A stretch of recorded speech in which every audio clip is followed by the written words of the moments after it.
medio de toneladas de barcos. Sus víctimas se llevaron al fondo del mar prácticamente todas las cosas que los británicos necesitaban desesperadamente: trigo, carne, mantequilla, cobre, caucho, explosivos, petróleo y equipamiento militar. Pero el almirante Raeder guardaba otro truco en la manga.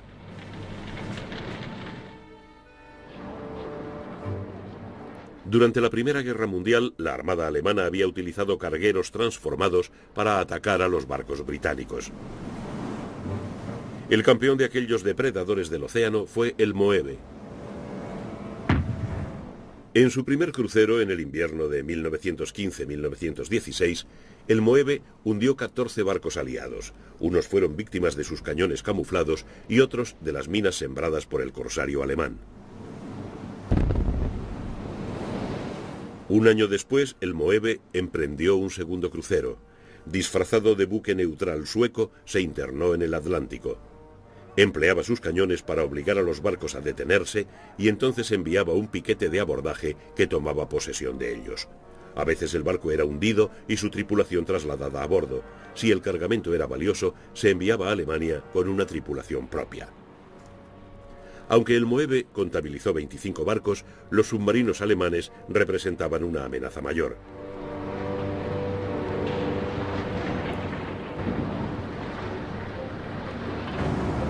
A comienzos de 1915, los alemanes lanzaron una campaña de guerra submarina sin límites.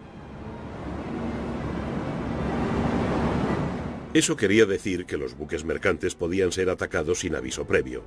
La finalidad de esta medida era disuadir a los barcos neutrales de entrar en aguas británicas.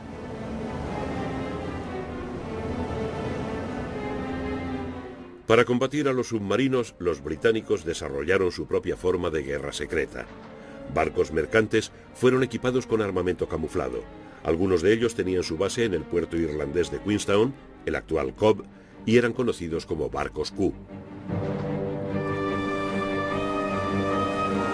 La táctica habitual de los submarinos era hundir los barcos mercantes con sus cañones, ya que llevaban un número limitado de torpedos que preferían conservar para atacar a los buques de guerra. Como los submarinos tenían que emerger para llevar a cabo esta tarea, quedaban expuestos al fuego de los cañones camuflados de los barcos Q. Los barcos Q patrullaban por el Atlántico Oriental, el Mar del Norte y el Mediterráneo.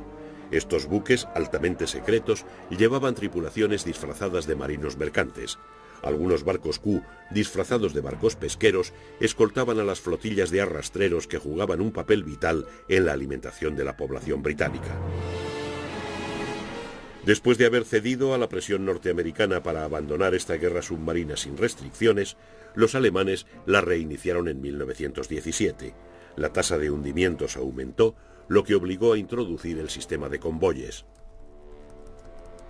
A veces, los barcos Q de escolta actuaban en común con un submarino británico, arrastrando literalmente una línea telefónica que unía a los dos buques. Cuando se detectaba un submarino alemán en la superficie, el submarino británico se sumergía para atacarlo con torpedos. Otra táctica de alto riesgo era navegar por una zona en la que se sabía que operaban submarinos alemanes. Cuando se detectaba a uno de ellos en superficie, la tripulación fingía un ataque de pánico y se lanzaba a los botes salvavidas.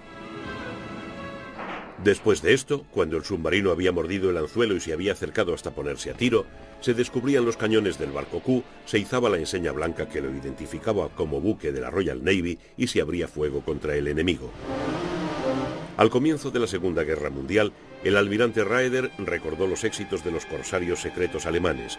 Más de 20 años después, volvían a navegar.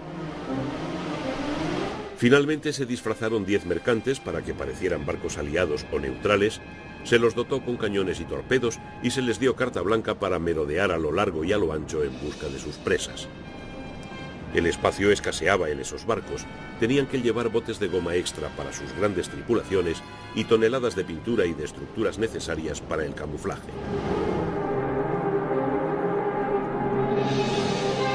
Las cubiertas tuvieron que ser reforzadas para soportar el peso de la artillería oculta.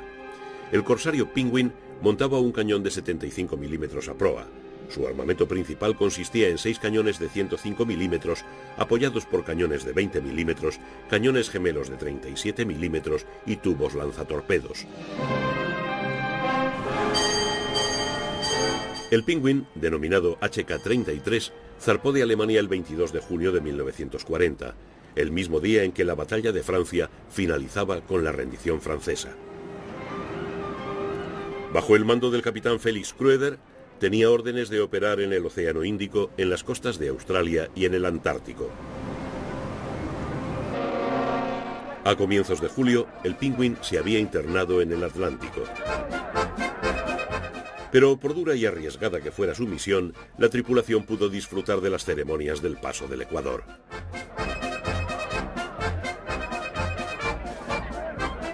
Ya habría tiempo para combatir.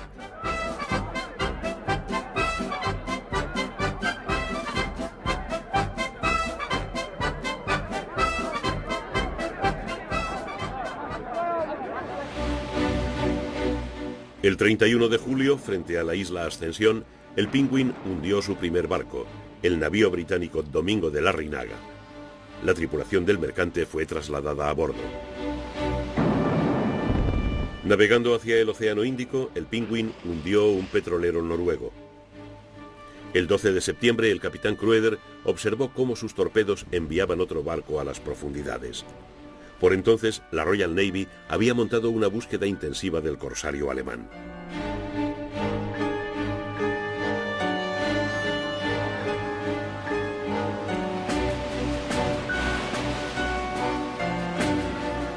Impertérrito, el capitán Kröder puso rumbo a las aguas australianas. Frente a la costa oriental de Australia y luego hacia el sur, frente a Tasmania, el Penguin comenzó a sembrar minas. Tardó poco tiempo en conseguir otra víctima, el buque mercante Rayville, el primer barco americano hundido en la Segunda Guerra Mundial. La Royal Navy estaba tomando ya medidas para proteger a los barcos mercantes en el Océano Índico. Se formaron convoyes escoltados por el pequeño número de buques de guerra disponibles para estas misiones. Uno de estos barcos era el crucero pesado HMS Cornwall, en misión de convoy en el Océano Índico. La caza del Penguin resultó frustrante.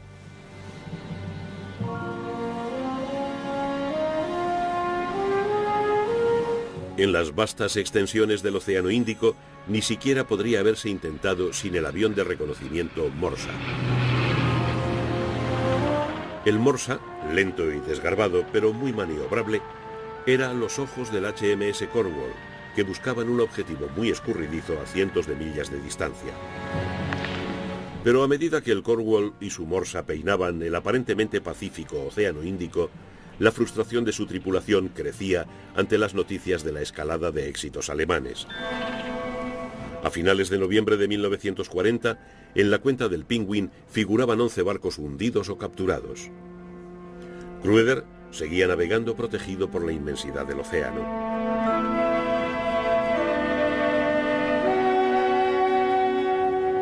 La tripulación del Penguin mantenía relaciones cordiales con los oficiales capturados, compartiendo con ellos el whisky y los juegos de cartas. Las noticias de casa siempre eran bien recibidas. El alojamiento y la alimentación de las tripulaciones capturadas ponían a prueba el ingenio de los alemanes.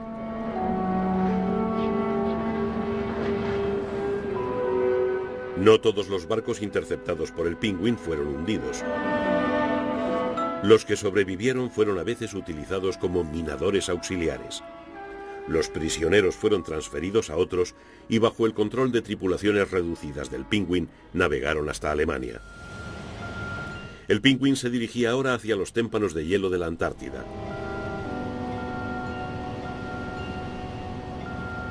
Su objetivo era la flota ballenera noruega que operaba en aquellas aguas.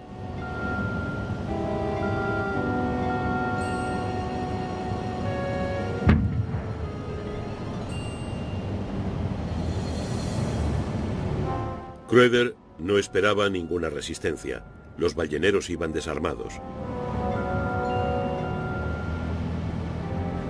El Penguin entró a saco en la flota ballenera.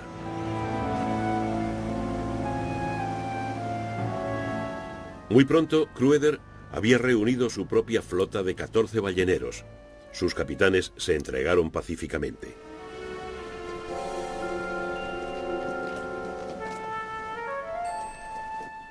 Pero el comandante del Penguin no sabía que los criptógrafos británicos de Bletchley Park estaban tejiendo una red en torno al corsario alemán. En los barracones de Bletchley Park, los criptógrafos británicos habían descifrado la clave de enigma empleada por los servicios armados alemanes. Los mensajes se codificaban en enigma antes de ser radiados en Morse y eran descodificados por una segunda máquina enigma en el punto de destino. Los alemanes creían que el código de enigma era indescifrable. El endiabladamente complicado interior de la máquina aseguraba que cualquier carta codificada en ella no se repetiría tecleando 150 millones de veces. Pero los británicos habían descubierto los secretos de enigma y al final de la guerra leían millares de mensajes de enigma en tiempo real. Los criptógrafos de Bletchley podían aprovechar las claves descifradas de enigma para localizar y hundir los barcos de suministros de los que dependían el Penguin y sus barcos hermanos. Los estrechos pasillos de Bletchley estaban a miles de millas de distancia de la Antártida, pero estaban unidos a ella por una malla de información descodificada, el hilo vital de la guerra secreta que libraban los criptógrafos.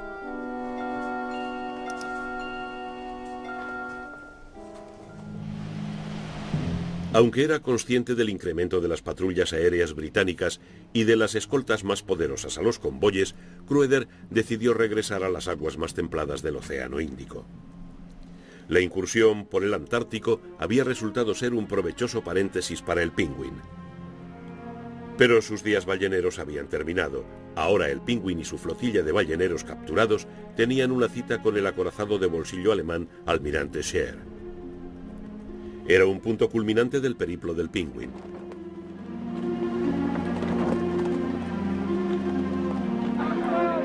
Los barcos pasaron tan cerca unos de otro que los hombres pudieron intercambiar saludos.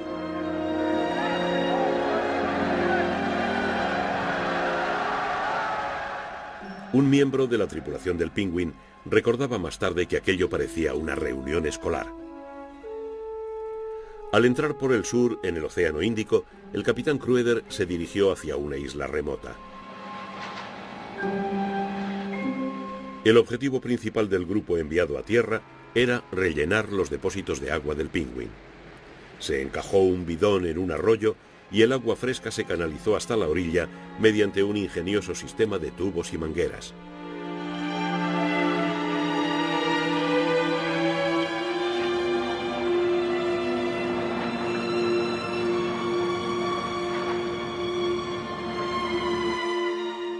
Se permitió a los miembros de la tripulación francos de servicio que bajaran a tierra en pequeños grupos.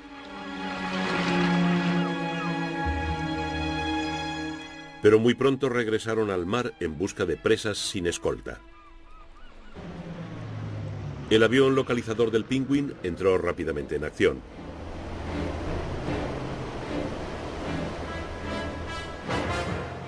El 25 de abril de 1941, el Penguin localizó el Empire Light, de 6.800 toneladas, en ruta desde Madrás, en la India, hacia el puerto surafricano de Durban. El Empire Light fue enviado rápidamente al fondo.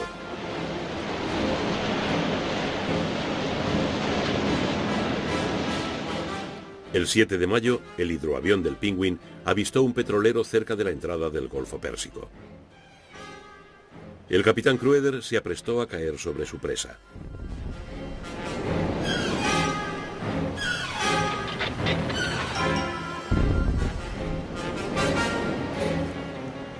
Pero antes de que el petrolero fuera abandonado a su destino, había transmitido una señal de socorro que fue captada por el crucero británico Cornwall. La Royal Navy había por fin establecido la posición del escurridizo Penguin. Por fin, después de meses de infructuoso patrullar, la tripulación del Cornwall husmeó un posible triunfo. El Cornwall